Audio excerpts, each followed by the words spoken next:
Bienvenue à tous sur le bilan numéro 9 de la stratégie long terme qui est toujours en mode démo en période d'analyse où la rentabilité n'a toujours pas été confirmée. Je vous laisse découvrir le fichier Excel, n'hésitez pas à mettre pause si vous voulez le regarder, le lien sera aussi dans la description si vous voulez le récupérer.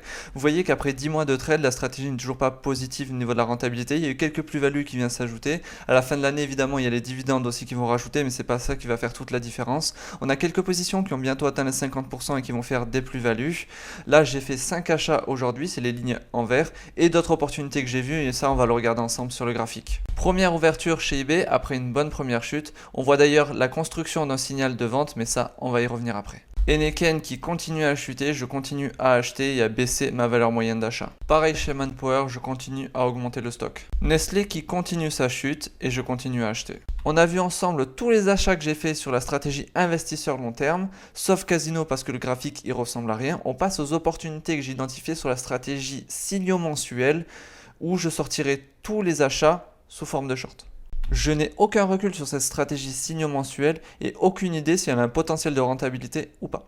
En tout cas, là, on voit une belle enveloppante ou engloutissante haussière. Donc là, on est en novembre. Donc ça, cette bougie, c'est la bougie confirmatrice dans la logique. Si elle finit dans le vert, il y aura ouverture à la clôture de cette bougie, stop loss en bas du signal et le take profit en x2, tout simplement. Achat Alphabet, on passe. Achat Walt Disney. Signal chez eBay, on est dans une belle tendance haussière, enveloppante ou engloutissante baissière ici, confirmation qui est en cours en novembre, si ça finit dans le rouge il y aura peut-être ouverture, mais le risque est déjà très grand, donc pour faire un x1, x2 ça peut être compliqué, donc peut-être que celle-là je la passerai et j'ouvrirai pas. Renault, tendance baissière, engloutissante ou enveloppante haussière, confirmation qui est en cours, on est en novembre, si ça finit dans le vert il y aura ouverture, le risque n'est pas très grand, ça va dans le bon sens, potentiellement c'est une bonne opportunité à voir. Voilà, on arrive au bout pour aujourd'hui. J'espère que cette vidéo t'a plu. On se retrouve à la prochaine pour d'autres histoires. Ciao!